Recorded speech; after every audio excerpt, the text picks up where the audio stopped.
Hello mga Casey, so ayan sasagutin natin yung comment na yan. Actually, hindi lang yan yung first comment na nagtatanong about kung paano ako nag-start. Meron ding mga nag-PM sa akin ng mga ganyang question. Itatry ko yan i-explain mga mi habang gumagawa tayo ng tutorial. So may magagalit na naman dyan na kesyo hindi naman relate yung sasabihin ko sa pinapanood nila. So bahala na kayo kung papakinggan nyo ako hindi. Series lang, pero yan na nga mga mi, hindi ko na rin talaga maalala kung paano ako nagsimula. Basta talaga ginawa ko lang din talaga yung gusto kong gawin. Pero bago ako nagbenta at gumawa ng mga hair clip mga mi, hindi lang yan yung una kong nasubukan na source of income. Syempre mga mi, alam niyo naman yung pag-affiliate, sikat na sikat talaga yan. So nasubukan ko na rin yan noon sa Black App. Kaso nga lang sa dami na nag-affiliate mga mi, ang hirap din talaga makipagsabayan. So nung una naka-experience naman ako dyan ng talagang income na 1k a week. Kaso nga lang natigil nga din siya kasi hindi ako ganun ka-consistent mag-post. Kailangan mo rin kasing mamuhunan dyan mga mi. So ibali yung commission ko nun is napupunta lang din sa pagbili ng product, which is mas madalas nun is baby products nga para sa anak ko. Kaso nga lang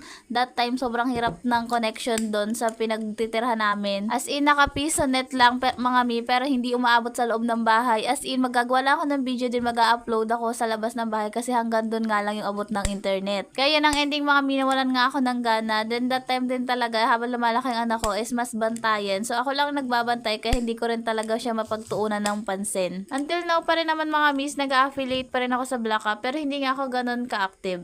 Ang dami ko rin naisip na business or something na ibenta nga para mapagkakitaan. So hindi rin ganun talaga kadali. Until lumipat nga kami dito sa bahay ng lola ko. So dito medyo stable yung internet or yung signal. At naisipan ko rin mga mi mag-vlog, as in doon sa main account ko makikita nyo doon may mga mini vlog kami, A Day in a Life, Get Ready With Me na mga baby edition. So yun, nagbo-vlog din ako before. At hindi ganun kadali mag-vlog mga mi, kaya ayun, nawalan din ako ng gana that time. Kasi ang hirap din talaga maging content creator. Alam niyo yung feeling na full-time mom ka, dun parang wala kang inaambag sa buhay nyo. So ayun, syempre nakaka-trigger yun mga mi. Kaya sabi ko talaga mag-small business ako. Ako kasi mga mi, hindi talaga ako sanay nung maasa sa iba. So medyo naawa nga ako sa sarili ko pag binibigyan ako ng pera. Lalo na nga ng mga kapatid ko. So may kapatid ako nagbibigay sa akin ng pera. So yun yung nag-trigger sa akin na hindi pwede laging ganun. So ayun na nga mga mi, nag-isip ako ng pwedeng i-business or pagkakitaan ng related sa akin or sa hilig ko. Elementary pa lang ako mga mi nung na-discover ko yung hilig ko sa pagdi-DIY or pag-handcraft. Kaya nga sabi ko pag inumpisahan ko to mga mi is mag-e-enjoy lang ako.